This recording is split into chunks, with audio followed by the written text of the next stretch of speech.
Great. You guys all ready? You know, as she went through high school, she started to show much more ability to persevere through difficult situations.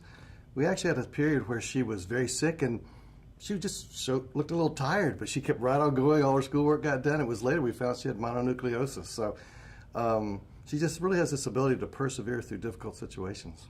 Well, 3 John, I believe, tells us that one of his greatest joys was to hear that his children were walking in the truth.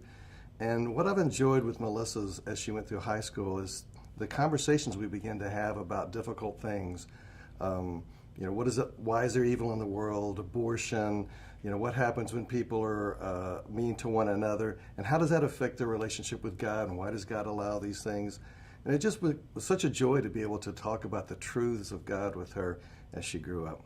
When I think of Melissa, the parable of the talents came to me in Matthew 25, where the master, he gave some people 5 talents, some 2, some 1. And Melissa was very fortunate. I think she got the 5 talents, but she worked very hard to develop her talents. She has really exceeded all of our expectations as a daughter. She's represented Christ well in pretty much everything she does.